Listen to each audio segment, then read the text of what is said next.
ఓం నమో భగవతే శ్రీరమణాయ. ఓం శ్రీ దక్షిణామూర్తయే నమః. ఓం శ్రీ గురుభ్యో నమః. ఈరోజు ఉపదేశసారం నుంచి 2వ శ్లోకం అండి. కృతిమహోదతౌ పతన కారణం ఫలమశాశ్వతం గతి నిరోధకం అని మహర్షి చెప్తున్నారు. మనిషి నిత్య తృప్తిని, నిత్య ఆనందాన్ని పొందడానికి కర్మలు చేస్తున్నాడు. అంటే ఆ ఆనందం కోసము, ఒక తృప్తి కోసము చేస్తున్నాడు తప్ప ఇంకేమీ కాదన్నమాట. కర్మలు చేసేది నిత్య తృప్తి కోసము, నిత్య ఆనందం కోసం అయితే ఏ కర్మలు అతను చేస్తూ ఉన్నాడో ఆ కర్మల వల్ల అతనికి ఆ కోరిక ఫలించదు. కర్మల వల్ల నీ కోరిక తీరదు. మహర్షి చెప్పేదేమంటే, అమ్మా నిజమే, నిత్య తృప్తిని, నిత్య ఆనందాన్ని వాంఛించి నీవు కర్మలు చేస్తున్నావు. కానీ ఈ కర్మల వల్ల నీ కోరిక తీరదు. కాబట్టి ఈ ప్రపంచంలో మనిషి ఆశించేదానికి, మనిషి చేసేదానికి సంబంధం లేదు. నీవు ఏది అయితే ఆశిస్తున్నావో, దానిని పొందాలని నీవు కర్మ చేస్తున్నావో, నీవు చేసేటువంటి కర్మకి, నీవు ఆశించేటువంటి కోరికకి ఏదైతే ఉందో దానికి సంబంధము లేదు అని మహర్షి చెప్తున్నారు. నీవు కర్మ చేస్తున్నావు. ఎందుకు చేస్తున్నావు అంటే కర్మ స్వేచ్ఛ ఉంది కనుక నీవు ఇష్టం వచ్చినట్లు ఆలోచించి కర్మలు చేయగలవు. అదే పశుపక్షాదులు వాటికి ప్రోగ్రాం ప్రకారము చేసుకుంటూ పోతుంటాయి. పశుపక్షాదులకి కర్మస్వేచ్ఛ యొక్క బుద్ధి లేకపోవటం వల్ల అవి ఏమీ తయారు చేయలేవు. ఇక్కడ చూడండి, ఒక విమానం కనిపెట్టాలంటే మనిషే చేయాలి. నీవు చేయాలనుకుంటే చేస్తావు, లేకపోతే చేయవు. ఇప్పుడు నేను ఈరోజు వంట చేస్తాను, లేకపోతే చేయను, లేదా మరొక విధంగా చేస్తాను అనేటువంటిది స్వేచ్ఛ మనిషికి ఉంది కాబట్టి ఇది కర్మ స్వేచ్ఛ. మన పరిస్థితి ఎలా ఉంటుందంటే కర్మ చేయడము, కర్మ ఫలితం కోసము నిరీక్షిస్తూ ఉండడము, అక్కడ ఫలితం రావచ్చు, లేకపోతే రాకపోవచ్చు. ఫలాలు ఎందుకు ఆశిస్తున్నాము? నీవు ఆనందం పొందటానికి. కర్మఫలము నీకు ఆనందాన్ని ఇస్తుందా? ఇస్తుందని నేను అనుకుంటున్నాను. కానీ నీవు ఆనందాన్ని అనుభవించావు కదా, అనుభవించిన ఆ స్పృహ అంటే జ్ఞప్తి, అది నీలో మిగిలిపోయింది. దీనినే సంస్కారము, వాసనలు అంటారు. ఇవి మనసులో నిలబడిపోతాయి. అంటే కర్మను ఆచరించాను, కర్మఫలం కోసము ఆచరించాను. కర్మఫలం నాకు నిత్య ఆనందమునిస్తుందని అభిప్రాయపడ్డాను. కర్మఫలం మాత్రం వచ్చింది. కర్మఫలాన్ని నేను అక్కడ అనుభవించాను. ఆ స్మృతి నాకు ఉంది. కానీ ఫలం అక్కడ నశించిపోయింది. ఫలం ఎప్పుడైతే నశించిందో ఆ ఫలం వల్ల కలిగినటువంటి స్వల్పమైన ఆనందం ఏదైతే ఉందో అది కూడా అక్కడ నశించిపోయింది. కాబట్టి కర్మ నశించింది, కర్మ ఫలం నశించింది. ఒకవేళ నీకు ఆ కర్మ ఫలం వల్ల నీకు ఏదైతే ఆనందం కనుక వస్తే అది కూడా స్వల్పమైన ఆనందము, అల్పమైన ఆనందమే కనుక అది కూడా నశించిపోతుంది.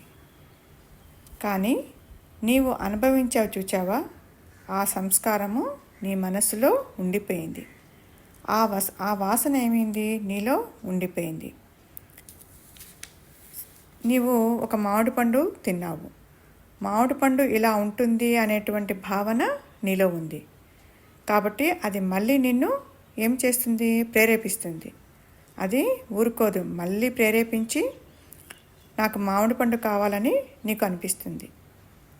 అంటే ఇక్కడ కోరిక, తర్వాత కర్మ చేయడము, ఆ తర్వాత కర్మఫలము అనుభవించడము, ఆ తర్వాత అనుభవము, వాసన, ఆ తర్వాత సంస్కారము, మళ్ళీ కోరిక, మళ్ళా కర్మ, మళ్ళీ తిరిగి కర్మఫలము, మళ్ళా అనుభవము, మళ్ళా వాసన, మళ్ళా సంస్కారము. ఇదంతా చూస్తూ ఉంటే మనకు ఒక సుడిగుండంలాగా ఉంది కదండి. మనం కర్మలు చేస్తున్నాము అనుకుంటాము, కానీ ఆ కర్మలు తీసుకెళ్ళి కర్మ సముద్రంలో తోస్తుంది. కర్మఫలము అశాశ్వతము. మోక్షానికి ప్రతిబంధకమైన ఈ కర్మ మానవుని అగాధమైన కర్మ సముద్రంలో పడదోస్తుంది. కర్మ ఏదైనా అది కాలతః స్వభావతః పరిమితమై ఉంటుంది. ఈ పరిమితమైన కర్మ పరిమితమైన కాలంలో ప్రాప్తించిన ఫలాలను ఇస్తుంది. ఆ తర్వాత కాలంలో అంతరించిపోతుంది. ఆ తర్వాత కర్మఫలం కూడా అంతరించిపోవచ్చు. కానీ కర్మ ఫలానుభవము జీవుడిని ప్రేరేపించి నూతన కర్మలకు నాంది పలుకుతుంది. ఇలా అపేక్ష, కర్మాచరణము, ఫలానుభవము, నూతన కర్మానుచరణము, నూతన జన్మ ఆరంభము, ఇలా కర్మ అనేది జీవుని భయంకరమైన కర్మ సముద్రంలో పడదోస్తుంది. కానీ మనిషి ఆశించేది నిత్య సుఖము, అనంత ఆనందము. అంతమయ్యే కర్మఫలాలు అనంతమైన ఆనందాన్ని ప్రసాదించలేవు. అశాశ్వతమైన కర్మఫలాలు అనంత స్వరూపమైన మోక్షానికి ప్రతిబంధకాలవుతాయి. మరి కర్మలు ఆచరించకుండా మనిషి క్షణం కాలం కూడా మనుగడ సాగించలేడు. ఒకవేళ ఆచరించి ఫలితాలు సాధించినా వాటి వలన ఉపయోగం లేదు. మరి ఈ కర్మ సముద్రం నుండి బయటపడేదేలా? ఓం శ్రీ గురుభ్యో నమః.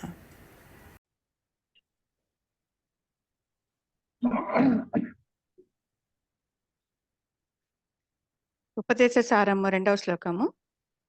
కృతిమహోదదో పతన కారణం ఫలమశాశ్వతం గతి నిరోధకం.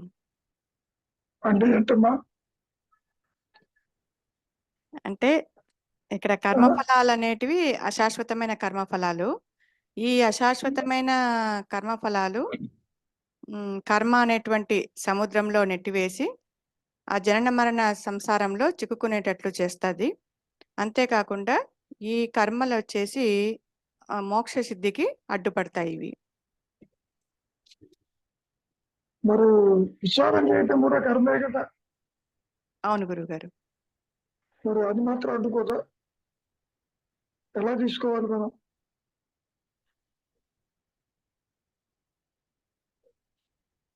చెప్పమ్మా.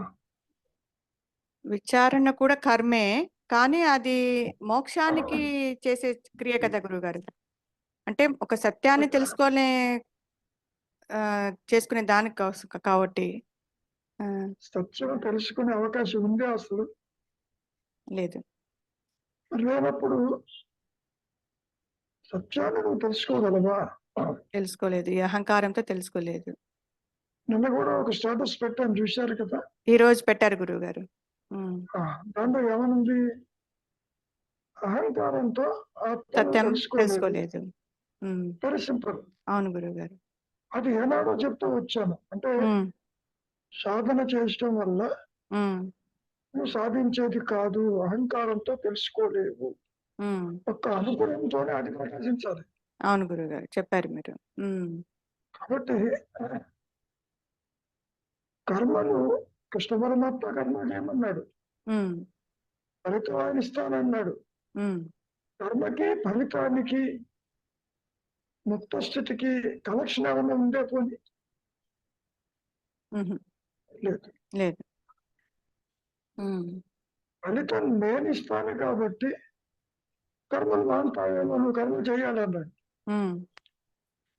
తాను చెప్పినా చెప్పకపోయినా ప్రతి జీవి కర్మలు చేస్తాడు. వచ్చాడు. అవును గురువు గారు. ఫలితం ఆశించింది వస్తే సంతోషిస్తాడు, ఆశించింది రాకపోతే దుఃఖిస్తాడు, మళ్ళీ ప్రయత్నం చేస్తాడు. కోరిక తీరేంత వరకు. అవును గురువుగారు. హ్మ్.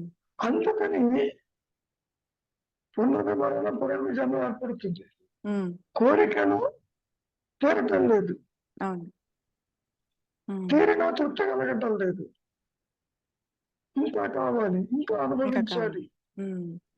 అంటూ దేహం రాలిపోయినప్పటికీ వాసనలతో బయటపడుతూ హ్మ్. ఆత్మతో ఉంటూ హ్మ్. తిరిగి ఇంకో దేహం తీసుకుంటూ పునర్విమరణ పునర్విజననం హ్మ్. అది ఇక్కడ చెబుతున్నారు. అవును గురువుగారు. హ్మ్.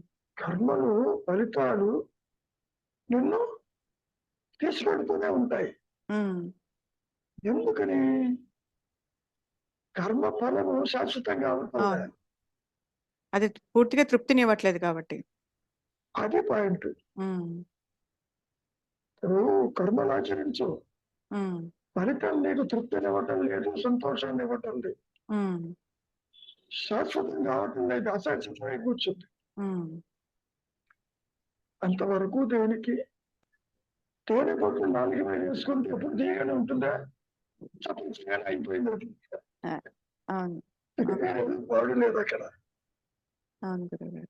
హ్మ్. కాబట్టి కర్మ చేశావు, హ్మ్. తీర్థం అనుభవించావు, కానీ శాశ్వతంగా లేదు అది. అవును. హ్మ్. ఇదే కాదు, ఒక రసేంద్రియమే కాదు, పంచేంద్రియములతో జరుగుతున్నటువంటి ప్రతిదీ. హ్మ్. ఏ కార్యకలాపాలైనా హ్మ్. శాశ్వతమైనటువంటి హ్మ్. సుఖశాంతులు ఇవ్వటం లేదు. హ్మ్. అందుకని అవి అశాశ్వతం అంటున్నారు ఇక్కడ. హ్మ్. అశాశ్వతం ఏమిటి? కర్మ ఫలములు. ఆ గురువుగారు. హ్మ్. ఏమ్మా?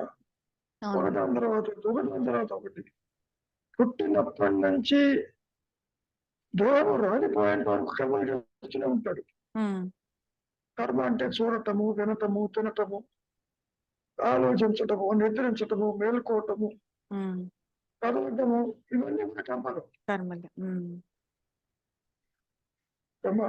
ఆ గురువుగారు. హ్మ్. బాగుంటుంది నువ్వు చోటికి పోతావు, ఎక్కువసేపు ఉంటావా? హుహు. నీకు వస్తావు. హ్మ్. బాగుంది కదా అక్కడ సెటిల్ కావు. అవును గురువుగారు. అవును. హ్మ్. ఏమ్మా? కాబట్టి కర్మ ఫలితములు అశాశ్వతములు. హ్మ్. అంతేకాదు, సముద్రంలో ఉన్నటువంటి అలలకి అంతు లేకుండా ఉన్నాయి, కర్మలు అలాగే ఉంటాయి. హ్మ్.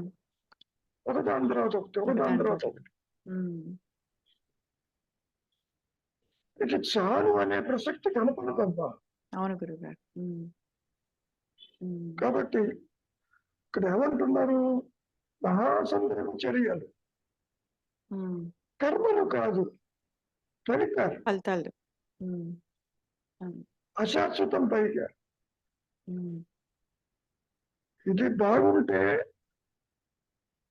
ఇంకా అనుభవించాలని, ఇంకా సంపాదించాలని ఇంకా కర్మ చేస్తుపోతావు. అవును. దానెమ్మట పరిగెత్తుతాడు. బాగా బాగా లేకపోతే బాగుంటే మళ్ళీ చేస్తావు. హ్మ్. Failures are your stepping stones for success. Fail అవుతుంది కానీ చేస్తూనే ఉంటావు. హ్మ్. ఈ విషయం ఎందుకు చెబుతున్నారు? కర్మల వల్ల, సాధన వల్ల ఆత్మ ప్రకాశించద్దు అని చెప్పటానికి. హ్మ్. అది బాగా గ్రహించాలి. హ్మ్. గమ్యం చేర్చదు. హ్మ్. మోక్షం అంటే ఏంటో జీవుడికి తెలియదు. హ్మ్. స్వరూప జ్ఞానమా తెలియదు. హ్మ్. ఆ గురువుగారు. శాశ్వతమేదో అశాశ్వతమేదో తెలియదు. హ్మ్. ఈ దైనందిక జీవితం అనిత్యం తెలుసు. ఎందుకని తన కళ ఎదుటే పుడుతున్నారు, పోతున్నారు. రేపు దేహం కూడా అంతే, అది ఆ తెలుసు. గురువుగారు. అవును. కానీ అసత్యం అని తెలియదు. హ్మ్. ఇది అసత్యమైన ఆత్మగమ్యంగా లేదు. ఆ గురువుగారు. హ్మ్. ఆత్మతోనే ఈ అసత్యం ఉన్నది. హ్మ్. బంగారంతోనే ఆభరణ ఉన్నది. హ్మ్. హ్మ్. ఆభరణ అసత్యమే. అవును గురుగారు. హ్మ్. మారుతూ పోతూ ఉంటుంది హ్మ్. కర్మ. ఆ! గురుగారు. హ్మ్. కాబట్టి కర్మల వల్ల నీవు గమ్యము చేరవు. హ్మ్. ఎంతో కర్మ చేస్తేనే గాని, ఎన్నో యజ్ఞయాగాలు చేస్తేనే గాని, ఎన్నో మార్గాలు అవలంబిస్తేనే కానీ నేను అక్కడికి చేరననే భావన ఉందే, హ్మ్. అది తప్పు అని చెబుతున్నారు ఇక్కడ పాయింట్. హ్మ్. అసలు గమ్యం చేరడం అనే ప్రసక్తి లేదు. హ్మ్. నీవే అదైనప్పుడు గమ్యం చేరడం ఏంటి? హ్మ్. ఆ విషయం తెలియదు. హ్మ్. ఊరికే ఉండమంటే ఊరికే ఉండలేవు. హ్మ్. యాత్రలు చేస్తావు, ఉడుకుతావు, తేలుతావు, హ్మ్. ప్రదేశాలు దర్శిస్తావు. సరే గుళ్ళు గోపురాల సంగతి చెప్పక్కర్లేదు. హ్మ్. ఇన్ని చేసినప్పటికీ నీకు శాంతి దొరకటం లేదు, హ్మ్. సుఖం దొరకటం లేదు. ఎందుకని? ఒకవైపు కర్తృత్వంతో చేస్తున్నావు, రెండు కర్మఫలాలు అసృష్టంగా ఉన్నాయి. ఆ! గురుగారు. హ్మ్. హ్మ్. నువ్వు ఎప్పుడన్నా గుడికి వెళ్ళావా? హుహు. వస్తున్నావు బాగుంటుంది, పునర్దర్శనం ప్రాప్తి చేస్తామని. ఆ! గురుగారు. హ్మ్. హ్మ్. అంటే అంటే అర్థం ఏంటి?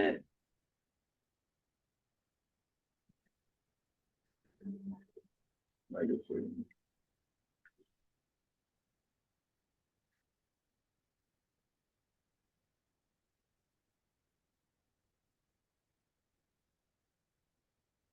అదే. అంటే దాని అర్థం ఏంటి? నువ్వు వచ్చిన పని పూర్తి కాలేదు, ఇట్లా వస్తూ మళ్ళా ఉండాలి. ఆ! గురుగారు. హ్మ్. Is it మళ్ళీ that? మళ్ళీ తిరిగి వస్తూ ఉండని. హ్మ్. అంటే ఏంటి? నువ్వు తిరుగుతూనే ఉంటావు, నీకు పని మంచిది లేదు ఇక్కడ చెప్పడం. అవును. హ్మ్. హ్మ్. చివరికి దర్శనం అంటే ఏమన్నాడు మనిషి? నోయింగ్ అన్నా, బీయింగ్ అన్నా, అవాయిడింగ్ అన్నా ఆత్మగా ఉండదు దర్శనం. అవును. హ్మ్. దర్శించడం అంటే వ్యంగ్యంగా చూడటం కాదమ్మా. ఆ! గురువుగారు. హ్మ్. మీరు చెప్తుంటారు గదా! అనుకుంటాడు. అనుకుంటాడు. భగవద్ దర్శనం, హ్మ్. క్షేత్ర దర్శనం, మహాత్ముల దర్శనం. హ్మ్. డాక్టర్ని చూసినంత మాత్రాన బయటకు రావడంలే. ఆ! గురువుగారు. అవుతావా? హుహు. హుహు. లేదు. పైగా పేషెంట్ అవుతావు. ఆ! గురువుగారు. హ్మ్. నువ్వు డాక్టర్ని ఎక్కువ చూస్తే పేషెంట్ ఎక్కువ కూర్చుంటావు. నిజంగా. అవును. హ్మ్. ఎందుకంటే వాడు దూరంగా చూస్తుంటాడు. హ్మ్. అట్టి వద్దు ఇట్టి వద్దు ఇచ్చి ఆ అవును. పని ఈ పని. హ్మ్. మహాత్ములను చూసినంత మాత్రం మహాత్ముడు కాలేవు. అవును. హ్మ్. నువ్వు అనుకుంటావు మహాత్ముల దర్శనం. మహాత్ముని లోపల ఉందన్నాడు మహర్షి. బయట హ్మ్. పట్ల ఏడిపోతున్నాడు. హ్మ్. నువ్వు ఆత్మని దర్శించాలి అంటే కర్మల వెంట వెళ్ళొద్దు అని అర్థం. హ్మ్. నువ్వు ఒక పొరపాటు రాంగ్ కావచ్చు, రైట్ కావచ్చు. హ్మ్. నువ్వు అనుకుంటావు హ్మ్. కర్మలు ఆచరించాలి, ఈ పని చెయ్యాలి, ఆ పని చెయ్యాలి, ఆ ఫలితం కింద నాకు ముక్తి వస్తుంది. హ్మ్. గతంలో కూడా ఒక విషయం చెప్పాను మీకు. హ్మ్. భువనేశ్వర్లో ఉన్నాక ఒక ఆవిడ ఆకలిగా ఉన్న వాళ్ళని 10 మందికి భోజనం పెట్టాలండి. హ్మ్. గురువు గారు నాకు మోక్షం వస్తుందా అండి? హ్మ్. రాదమ్మా, జన్మ వస్తుందన్న. హ్మ్. మోక్షం ఎందుకు రాదు? నువ్వు కర్తృత్వంతో చేశావు. పుణ్యకార్యాలు సైతం బంధ అయిపోలే కూర్చుంటాయి. హ్మ్. కాబట్టి కర్మ ఫలితాలు మంచి పని చేసినా, చెడు చేసినా హ్మ్. అది బంధంతో కూడుకుని ఉంది. హ్మ్. కాబట్టి స్వరూప జ్ఞానానికి నీవు తీవ్ర వైరాగ్యముతో కర్మ ఫలాలను ఆశించకుండా హ్మ్. నిలిచి ఉండాలి. అది కుదరదు. హ్మ్. నువ్వు ఏ పని చేసినా ఫలితం వైపుకు చూస్తావు. అవును గురువుగారు. హ్మ్. హ్మ్. నడిచి వెళ్తుంటావు, గమ్యం ఎంతో ఉందంటావు. హ్మ్. అవునవును. హ్మ్. ఫలితం అంటే నువ్వు ఆశిస్తే బాగుందంటావు. అది కూడా ఎంతసేపు ఉంటుంది? తాత్కాలికం. తాత్కాలికమే. ఉమ్, కర్మ ఫలితాలు తాత్కాలికం. ఉమ్, కర్మలు చేయటం మానడానికి కృష్ణ పరమాత్మ చెబుతున్నాడుగా. అవును గురుగారు, అవును. ఫలితం ఎట్లా ఉన్నాం కర్మలు చేయి. ఉమ్, నీవు శ్రేయం కావాలంటే పరీక్ష రాస్తావు అసలు ఉమ్. హాయిగా. అసలు వీడు ఈ జీవుడు అందుకని కర్మలు చేయకుండా ఉండలేడు కదా, ఒక్క క్షణమైనా ఉండలేడు వీడు. అసలు వచ్చిందే కర్మలు చేయటానికి. కర్మలు చేయడానికి కదా గురుగారు. ఉమ్, అంటే ఆ కర్మల వల్ల నీ స్వరూప జ్ఞానం ఉందని చెప్తాం. ఉమ్, కర్మలకి ఫలితాలకి ఉమ్, స్వరూప జ్ఞానానికి సంబంధం లేదు అని చెప్పడానికి ఉపదేశిస్తారు. ఉమ్. ఆ గురుగారు. నన్నేం చేయమంటారని అడుగుతూ ఉంటారు మహర్షి. ఉమ్, ఉమ్, అవును. ఏమి చేయొద్దు, విచారించు, మౌనంగా ఉండు, అంతర్ముఖంగా. ఉమ్, ఈ పని ఆ పని చేయమని ఎప్పుడూ చెప్పలేదు మహర్షి ఎవరికి. ఉమ్, అప్పటికే ఎన్నో పనులు చేస్తూ ఉంటాడు. అది మానేసి ఇది కూడా చేయమంటే ఏం చేస్తాడు? ఆ గురుగారు. ఉమ్, అంటే కర్మ ఫలితం కింద ఉమ్, నీకు ముక్త స్థితి, మోక్ష స్థితి లేక ఆత్మస్థితి రాదు అని చెప్పటం. ఉమ్, ఎందుకు రాదు అన్నప్పుడు, కర్మలు చేస్తూ పోతున్నప్పుడు అహంకారం నష్టం కావటంలే. ఉమ్. కర్మలు చేస్తున్న కొద్దీ దాని వేళ్ళు పెరుగుతూ ఉన్నాయి. పోతుంది. ఉమ్, ఉమ్, కోరికలు పెరుగుతున్నాయి, బంధాలు పెరుగుతున్నాయి, ఉమ్, ఆసక్తి పెరుగుతుంది. నాది నాది నాది అని ఉమ్. చెప్పినట్టు. ఆ గురుగారు. ఉమ్, అందుకని చెబుతున్నారు మహాసంద్రపు చర్యలు అభివృద్ధి నిరోధకం. ఉమ్, ఒక పక్కనేమో కర్మ మానవుడు చేయమంటుంటే, ఉమ్, మరో పక్కనేమో కర్మ శాశ్వతం అంటుంటే, ఇది మానాలా చెయ్యాలా అనేది నీ చేతుల్లో కూడా లేదబ్బా. ఉమ్, ఏ ప్రోగ్రామ్తో అయితే ప్రతి జీవి, ప్రతి మానవుడు ఇక్కడికి వచ్చాడో ఉమ్, ఆ ప్రోగ్రామ్ అనేది చేస్తాడు. ఉమ్. అన్ఫార్చునేట్లీ ఆ ప్రోగ్రామ్ లో ముక్త స్థితి ఉండదు. అన్నీ ఉంటాయి, కష్టాలు ఉంటాయి, సుఖాలు ఉంటాయి, ఆ గురుగారు. ఉమ్, పుట్టడం ఉంటుంది, మరణం ఉంటుంది, ఉమ్, ఏ క్షణం ఎక్కడికి వెళ్ళాలి ఉంటుంది, ఉమ్, ఏది తినాలి, ఏది అనుభవించాలి, ఉమ్, సుఖం ఉంటుంది, దుఃఖం ఉంటుంది, ఉమ్.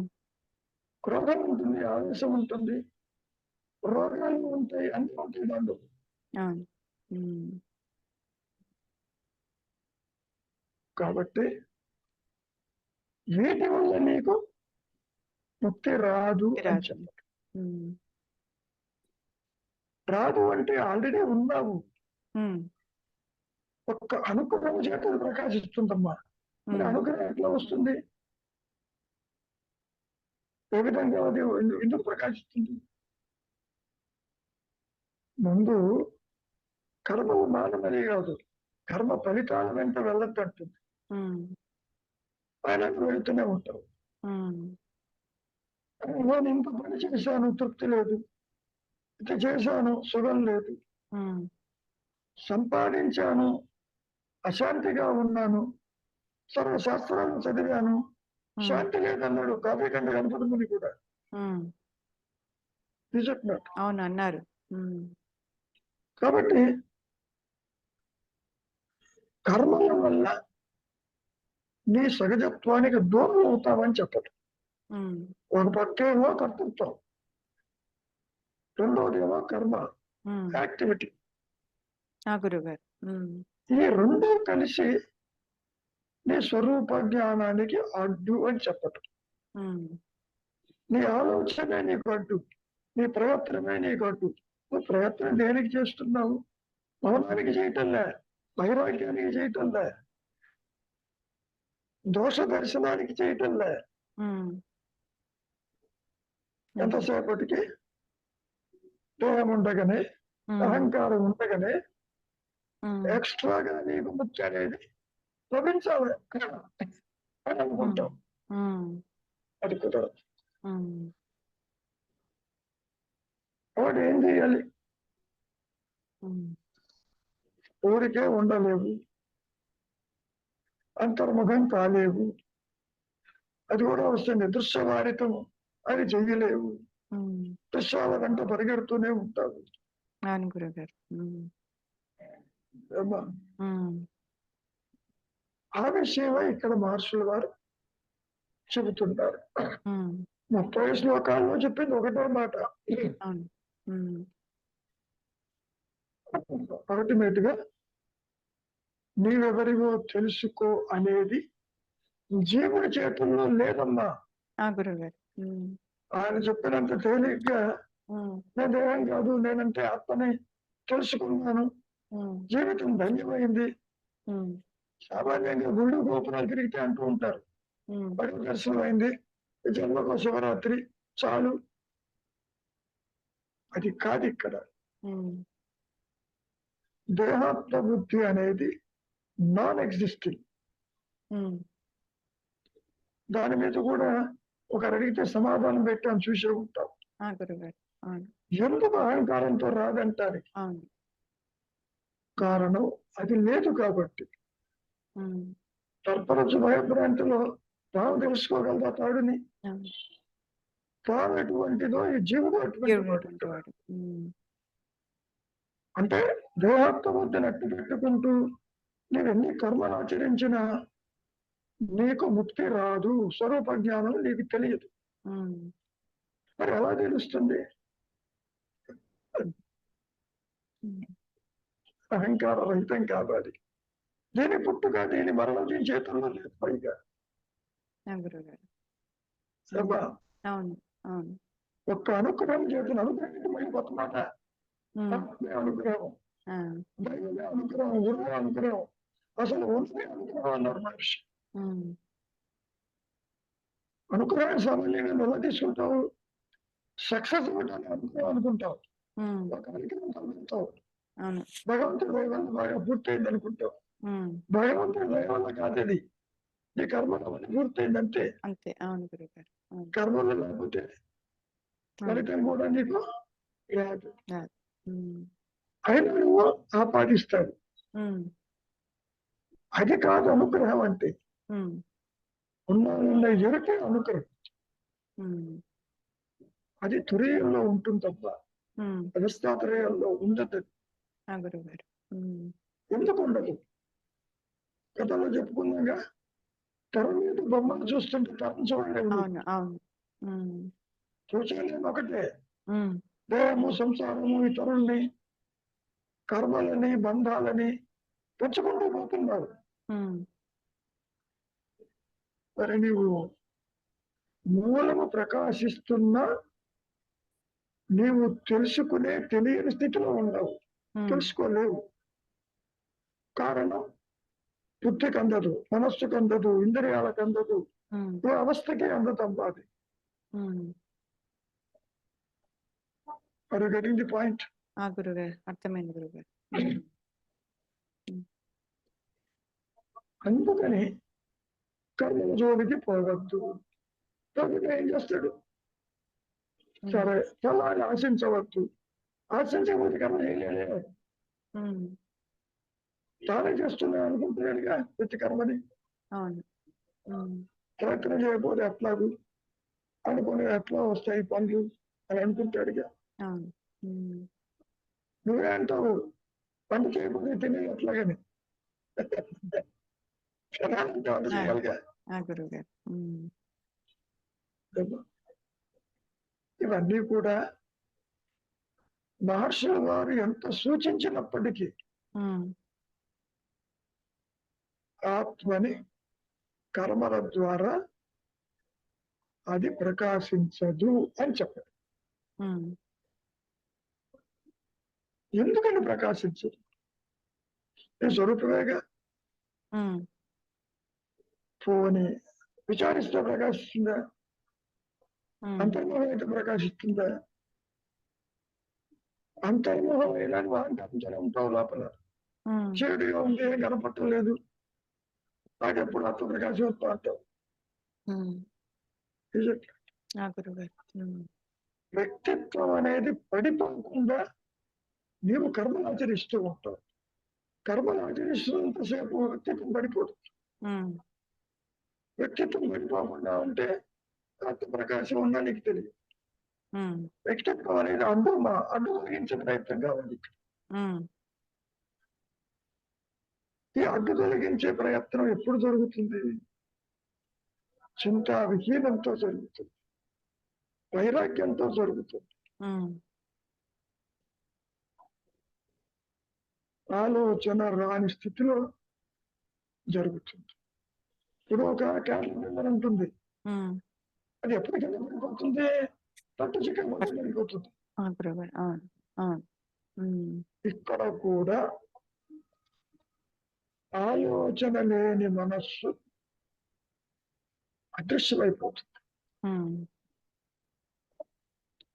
కానీ నీకు ఆలోచన వస్తూనే ఉన్నాయి, ఆ పని చేయి, ఈ పని చేయి, ఇది బాగుంటుంది, ఉమ్, అది ఉమ్, బాగుంటుందంటూ మరి ఉమ్. గతంలో చెప్పి ఉంటాను, వాసన ప్రభావం ఎక్కువైతే ఆత్మజ్ఞానం మరుగున అది పడిపోతుంది. ఉమ్, ఉమ్, లోక వ్యవహారం ఎక్కువైతే ఆత్మవిచారం పోతుంది. ఉమ్, సో ఈ బ్యాలెన్స్ ని సరిచేసేది నీ చేతుల్లో లేదు. ఉమ్, నీలో వైరాగ్యం తీసుకురావాలి, నీలో మార్పు తీసుకురావాలి, ఉమ్, నీ దృష్టిని అంతర్ముఖం చేయాలి. ఉమ్. ఏమ్మా? ఆ మరి ఇవన్నీ గురుగారు, చేయాలంటే ఎవరు చేయాలి?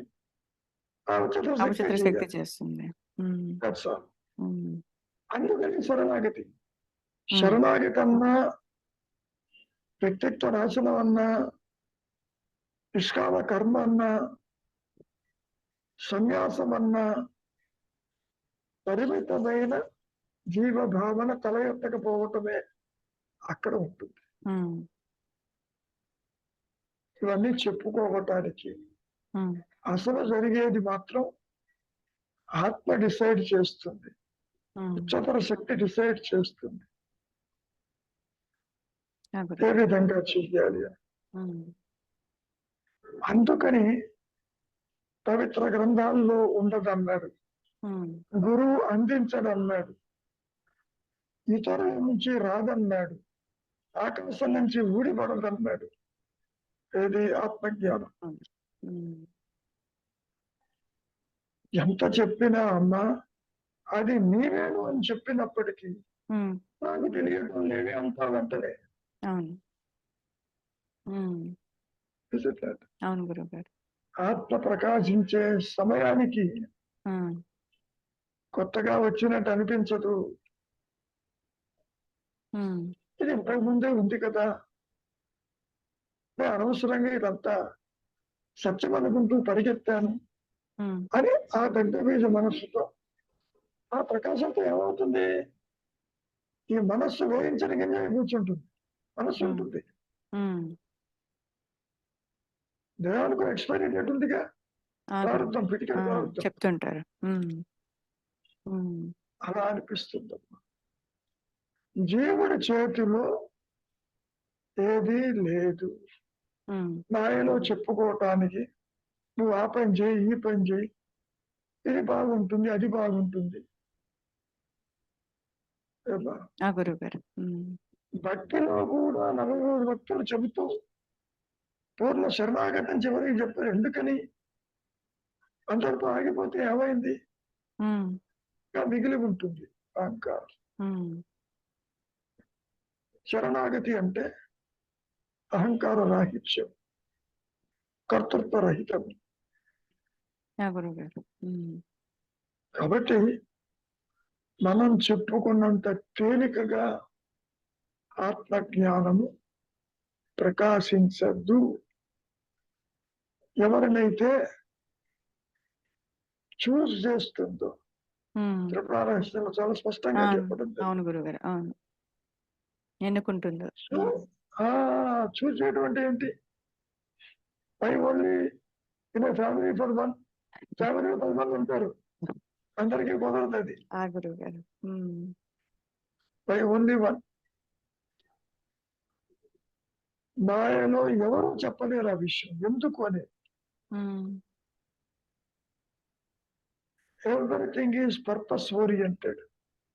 ఉమ్, దానికి తెలుసు నిన్ను ఏ విధంగా ఉంచాలి, తుంచాలా, పెంచాలా, ఆ! గురువుగారు. హ్మ్. అది మనస్సుకి అందదమ్మా. హ్మ్. అంటే ఆలోచనకు అందదు. అవస్థకి అందదు. హ్మ్. అటువంటి స్థితి. నేను అంటే ఆత్మే. There is no doubt about it. Hmm. Hmm. నేను అంటే మాటలతో కాదు. ఎక్సిస్టెన్స్. హ్మ్. హ్మ్. ఉన్నానన్న ఎరుక. హ్మ్. నీవెప్పుడైతే సంకల్పరహితంగా ఇంద్రియాలతోని పోకుండా వాటిని మూల స్థానంలో అట్టి పెడతావు. సహాయకారిగా ఉంటాయి మౌనానికి అంతవరకు. హ్మ్. ఇంట్లో నుంచి బయటికి పోకపోతే బయట విషయాలు తెలియవు. అంతే. అవును గురువుగారు. హ్మ్. ఏమ్మా? ఆ! గురువుగారు. మనో నిరోధము ఆత్మ ప్రకాశం దారి తీయదు కూడా. హ్మ్. అందుకని అనుగ్రహం అనేది the grace is very essential. Grace అనే పదం భగవంతుడి అనుగ్రహం, గురువు హ్మ్. అనుగ్రహం, హ్మ్. ఆత్మ అనుగ్రహం అంతా ఒకటే. ఆ! గురువుగారు. మరి ఇక్కడ భగవాన్ దగ్గర అనుగ్రహం కోసమని వస్తారు కదా గురువుగారు. అంటే అంటే చూపరులకు చూడడానికి అంటే అనుగ్రహము ఇప్పుడు వాళ్ళ దగ్గర పాజిటివ్ ఎనర్జీ ఉంటుంది కాబట్టి భగవాన్‌కి తెలియకపోయినా కానీ ఆయన దగ్గర కూర్చున్న భక్తులకి ఎవరికైతే ఉంటుందో ఆ! భక్తులు లేరు, దైవము లేరు హ్మ్. అనుకుంటాడు. హ్మ్. ఆ విషయం కూడా అడిగారు. గురువు ఎనర్జీ ఇస్తాడు కదా అంటే అవునన్నాడు. ఎట్లా ఇస్తాడు? గురువు లోపల ఉంటే ఇచ్చేదే ఉంది. గురువు భౌతికం కాదు కదా! భౌతికం కాదు గురువుగారు. ఆ! కానీ ఆ! అంటే అంతటి కానీ, మహాన్నతమైన నీ ఉద్దేశం. కానీ అంటే మరి అంతమంది భక్తులు చాలామంది అంటే ఎవరికి అంటే భగవాన్ ఉండే సమయంలో అంతమంది ఆ! భక్తులు ఉన్నా కూడా అందరికీ జ్ఞానం లభ్యం అవ్వలేదు. ఎవరికో ఒకరికి. అసలు ఎవరికీ రాదట్లా. హ్మ్. పాఠశాల చెప్పాను నువ్వు నా దగ్గరికి రా నేను ఇస్తాను నీ జ్ఞానం అని. చెప్పలేదు గురువుగారు. నేను తెలుసుకున్నాను అంతవరకు. హ్మ్. ఉపదేశాలు ఎందుకు చెప్పాను? నాకు తెలిస్తే నేను ఎత్తి చేయగలుగుతాను. లేకపోతే అక్షంతలు కలుగుతాను. నేను దానికి నీకు ఆత్మకేదని చెప్పాడా? హుహు. ఏం లేదు. లేదు. హ్మ్. వీళ్ళు అనుకుంటారు. ఆయన దృష్టి నా మీద పెడితే నాకు ముక్తి వస్తుందని. హ్మ్. ఆయన దృష్టి బాహ్యం కాదు. లోపల ఉంటుంది దృష్టి. హ్మ్. ఇది బయట చెప్పుకునేది కాదబ్బా. హ్మ్. గురువు అందించడు. బయట నుంచి రాదని స్పష్టంగా చెప్తున్నాడుగా. అవును. చెప్పారు. హ్మ్. హ్మ్. ఏమ్మా? ముక్తి అనేది ఒకళ్ళు ఇచ్చేది కాదు. ఉన్నదే ముక్త స్థితి. హ్మ్. వేరేది సృష్టి. ఇది నా అనుభవం చాలాసార్లు చెప్పాను. హ్మ్. చెప్పారు మీరు. హ్మ్. మరి వీళ్ళందరూ మాయలో ఉంచి ఏం చెబుతారు? ఇవేంటి వాళ్ళు చెబుతారు. హ్మ్. చెబుతారు. నువ్వు ఎంత ఆలోచన వెతుకుంటూ అన్నది వెతకలేవు. అహా! అంటే ఎంత నేననేది శ్రద్ధతో భగవాన్ ఆ! దగ్గర వచ్చిన భక్తులు అంత పరిపక్వం ఆ! చెంది, పరిణితి చెందిన తర్వాత భగవాను ఆ! ఒక చూపు చూసిన వెంటనే ఆయన ఆ! ద్వారా నాకు ముక్తి దొరికింది, ఆయన ద్వారా నాకు సిద్ధి దొరికింది అని అంటారు కదా గురుగారు. దానంత మోసం ఇంకోటి లేదు. ఆ! అంటే ప్రచారానికి బుక్‌లలో పనికొస్తుంది. తల్లికి మోక్షం ఇచ్చానంటే ప్రచారం. రాశారు గురువుగారు. కానీ బుక్కులలో అంతవరకే. రాసుకోవడం మటుకు అందరికి చాలా నా గ్రంథ కూతురు కింద హ్మ్. ఎలా ఇస్తారు? చివరికి ఏమన్నాడు? హ్మ్. సంవత్సరంలో వచ్చినప్పుడు there is a heart to heart place అన్నాడు అంతవరకే. అవును. హ్మ్. అంటే ఆత్మ జ్ఞానము చేత, జ్ఞానముక్తి చేత అది హ్మ్. జరిగింది అక్కడ వెళ్ళిపోయినాడు. తగ్గిపో అన్నాడు అట్లా. హ్మ్. నేను ఇచ్చానని చెప్పాడా? లేదే. అహా! ఆయనిచ్చారని ఎప్పుడు చెప్పుకోలేదు. మరి మహర్షి చెప్పుకోలేదు. హ్మ్. చెప్పుకోవడమే కాదు వీళ్ళు అనుకుంటారు. హ్మ్. ఆయన దృష్టి మీద పెడితే నేను అనుకున్న పని అవుతుందనో అదే. లేకపోతే అట్లా అదే. అక్కడున్న అంటే ముఖ్యమైన భక్తులకి వాళ్ళకి మహర్షి ద్వారా నాకు ఆ చూపు దొరికింది కనెక్ట్ అయింది కాబట్టి ఆయన ద్వారా వచ్చిందని చెప్పుకున్నారు వాళ్ళు. చాలా మంది ఆయన ముందు కూర్చుంటారు వెళ్ళి. ఆ! గురువుగారు. దగ్గరికి కూర్చొని బాధపడుతుందని. ఏం హ్మ్. పడేది ఏమీ పడదు. హ్మ్. అసలు గురువు భౌతికం కాదు తండ్రి. ఆ! గురువుగారు. హ్మ్. ఆత్మజ్ఞానం అందించేది కాదు. హ్మ్. గురువు ఎంత ఆత్మ, శిష్యుడు అంతే ఆత్మ. హ్మ్. గురువు దేహం కాదు, శిష్యుడు దేహం కాదు. ఉమ్, మరి ఎందుకని కొందరికి మాత్రమే ప్రకాశిస్తుంది అన్నప్పుడు there is no answer. It is the higher power um, decides ఈ మాయలో. ఉమ్, తీరా చూస్తే ఏమిటి? గురువు లేదు, శిష్యుడు లేదు, ఉన్నదేమో ఎరుక, లేనిది సృష్టి. Very simple. ఉమ్. ఏమా ఆ గురువు గారు. ఇంకేమైనా డౌట్ ఉందా? లేదు గురువు గారు. అప్పుడు దృష్టి పడుతుంది అనుకో, మాకు దృష్టి పట్టడానికి లేదు. ఆ, ఈ చక్షు దృష్టి ఎందుకు పనికి రాదు? ఉమ్, జ్ఞానానికి అన్యత్వం లేదు పట్టడానికి. ఉమ్, జ్ఞాన దృష్టి తీసుకున్నా ఉమ్, అది తనకు తానే ఉంటుంది, అన్యత్వం చూడదు. ఉమ్. ఏమా ఆ గురువు గారు. ఉమ్, ఇస్ ఇట్ వెరీ క్లియర్? అర్థమైంది గురువు గారు. క్లియర్గా ఉంది గురువు గారు. ఉమ్. ఏనాయన రవి గురువు గారు. చెప్పనాయన. అంటే అంటే అది అంటే ద్వైతంలో మనకు అట్లా అనిపిస్తుంది కానీ అంటే ఒక జ్ఞానికి తెలియదంటూ ఉండదు కదా అన్నట్టు మనం ఇటు పక్క నుంచి ఆమె తెలుస్తుందా? అమ్మమ్మ తిరుగును. జ్ఞానికి తెలియదంటూ ఉండదని నీ ఉద్దేశం ఏంటి? అంటే జ్ఞానిగా ఇప్పుడు అది ఎప్పుడు ఎవరికి ఎలా ప్రకాశిస్తుందో అది ఎవరు చెప్పలేరు అంటారు కదా గురువు గారు. కాదు నాయన, ఎవరికి తెలుస్తుంది? జ్ఞానిగా ఆత్మస్థితిలో ఆత్మ గుర్తించదు, నీ తలభావమే గుర్తించదు. అంటే దగ్ధబీజ మనస్సుతో బయటకు వచ్చి చెప్పడానికి కూడా ఉండదు కదా. ఏం చెప్తాడు? తనకున్నటువంటి ఒక వాసన టెక్నిక్ దాంతో చెప్తాడు ఆ పరిధిలో. ఆత్మ గురించి చెప్పలేడుగా. చెప్పలేదు. విషయం తెలియదు, ఆ విషయం తెలియదు అప్పటి మనస్సుకి. అక్కడ మనసు లేదు. అంటే ఉన్నదే జ్ఞానం అని చెప్తున్నాడుగా అక్కడ. ఉన్నది జ్ఞానం అని అందరూ చెబుతారుగా. గురుగారు అందించారు. ఆ దగ్ధబీజ మనస్సుతో ఉన్నదే జ్ఞానము అని ఇప్పుడు భగవాన్ కూడా ఇన్ని మాటలు వచ్చినాయంటే ఆ మనస్సుతో చెప్పినవి. మనస్సుతో చెప్పిన ఆత్మ మనస్సుకి అనుభవించి చెప్పడం కాదు అది. ఇది కాదని చెబుతాడు, ఇది లేదని చెబుతాడు. జగత్తు లేదని చెప్పడం తప్ప గురుగారు ఆత్మని అందిస్తానన్నాడా? లేదు కదా. అందుకని ఇతరుల నుంచి రాదు, గురువు వెనుకన అందించడు.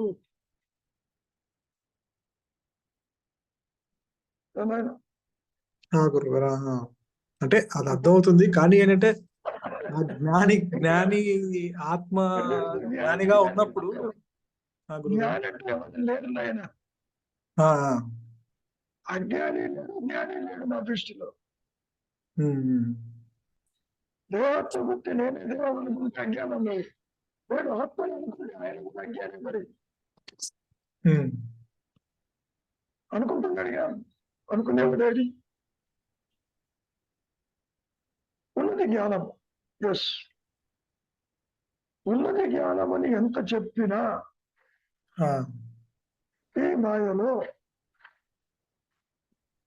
ఎవరికి అది అందుబాటులో ఉండదు, అందించలేరు. అందుకని పుస్తకం నుంచి రాదని, గురువు అందించదని, ఆకాశం నుంచి ఊడిపడదని, అది నీ లోపల నుంచే వస్తుందని చెప్పాడుగా. అవును, అదే అన్ని అర్థం అవుతున్నాయి. అన్ని అర్థం అవుతున్నాయి కదా. కాకపోతే ఏంటంటే అంటే ఎప్పటికైనా గురువు చేతులు పెట్టడు, ఏం పెట్టరు. కాకపోతే ఏంటంటే అది ఆ ఎన్నిక ఎలా జరుగుతుంది అనేది ఎవరు చెప్పలేకపోతున్నారు కదా. అదే ఎన్నిక జరగతుందని అనుకుంటా అసలు అసలు సృష్టి లేదు, ఎన్నిక జరిగే క్వశ్చన్ లేదు. అంటే భ్రాంతి నశిస్తుంది కదా గురువు గారు. భ్రాంతి ఉంటే నశిస్తుంది, ఉంటే నశిస్తుంది. చాలా క్రిటికల్ గా ఉంటుంది అది. నువ్వు మాయను ఒకవైపు నుంచి చూస్తున్నావు, ప్రయత్న బుద్ధి ఒకటి ఉన్నదని, ఒకదాని ప్రకాశిస్తుందని, నేను సాధనతో దాన్ని సాధించవచ్చునని, నేను దేవుడు కాదని, తత్వవాక్యం అంటే అదేనని, ఇవన్నీ బాగా అర్థం అవుతాయి. కానీ ఎక్సిక్యూషన్ వచ్చేసరికి కుదరదు. శాస్త్రాలన్నీ మానసికాలు మాత్రమే. అన్నిటికీ అతీతమైంది అది. వ్యక్తిత్వాన్ని నిలుపుకుంటూ స్వరూప జ్ఞానం పొందాలనుకుంటే ఆశాభంగం తప్పదన్నాడు. పైగా ఆ మాత్రం మూల్యం చెల్లించక తప్పదన్నాడు. మీ చేతుల్లో ఏముంది చెల్లించడానికి? ఏమి లేదు నాయన. గురుగారు. Are you getting the point? అర్థమైంది గురుగారు. అంటే ఆ స్థితిని మనము ఎప్పుడు ఎన్నటికీ ఏమి చెప్పడానికి ఏమి ఉండదు అసలు. అంటే ఇంకా బయటకు వచ్చి చెప్పినా కూడా ఇది కాదు అని చెప్పడమే తప్ప. ఇది కాదని చెప్పిన ఉపయోగం ఏంటి? అదే అదే నిద్రపోతుంటే కళలో కనిపించిన వాళ్ళు నీతో రమ్మంటే వస్తారా? రారు కదా. ఇక్కడ ఎన్ని మాటలు ఇచ్చినా స్వరూప జ్ఞానంలో సృష్టి ఉండదు, ఇతరులు ఉండరు, ఎవరికి చెబుతారు?